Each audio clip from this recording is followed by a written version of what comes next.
Good morning. I want to continue in Psalm 63, and as we do, I want to read to you the first 4 verses again, so that as we transition to the second portion of the psalm, some things become clear. Verse 1, O God, you are my God, earnestly I seek you. My soul thirsts for you.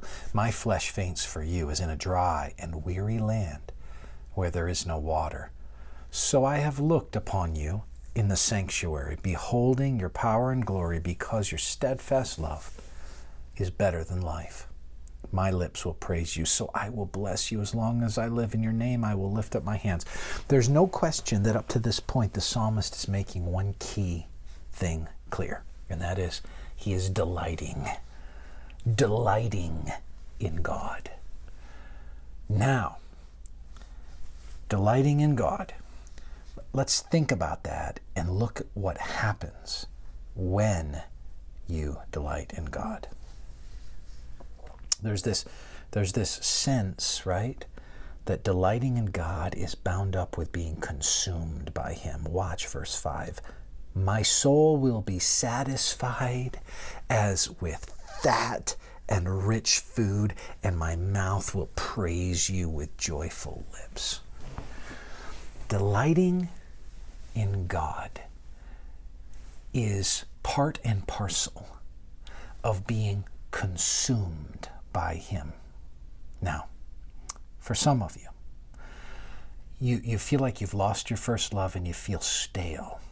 You feel like God is distant, aloof. You feel disconnected. You feel as though you and God don't have this kind of connectedness. I want to encourage you with something. God is always passionate for you. We saw that in verse 3, because of your steadfast love is better than life. The question isn't God's passion for you. The question is this: are you consumed with Him? Like, do you come to God and say, my soul will only be satisfied in you alone? See, you have to determine to delight in God. You have to determine to delight in God. I think we get this romantic notion, and here's what I mean by that. We get this idea that God and I will just click. God will just become real to me. God will just sort of zap me, and He and I will all of a sudden have a spark of some kind. And right now it isn't sparking. And because it's not sparking, there must be something wrong. Listen to me. You have to determine, in the midst of difficulty in the world that we live in, and in the midst of a zillion things that you could find as counterfeits to satisfy or attempt to satisfy your soul. They won't ultimately satisfy, but you could tease your soul with them. You need to determine to delight in God. Delighting in God is not about clicking with God, and it's not about God meeting you on your terms, and it's not about you and God having a divine spark. It is about you determining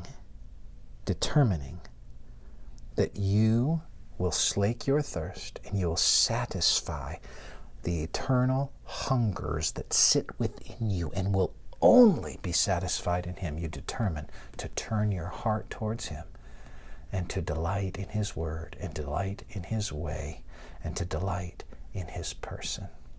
And my mouth, the end of that verse, verse 5 says, will praise you with joyful lips. A lot of our joy can come home to roost by us turning our souls toward joy and choosing joy. What happens then is there's sort of this back feed that happens. We have this rear uptake of joy, and before you know it, it starts to cycle on itself as we choose joy. Choose joy today. May the Lord bless you with the satisfaction that He can afford your soul.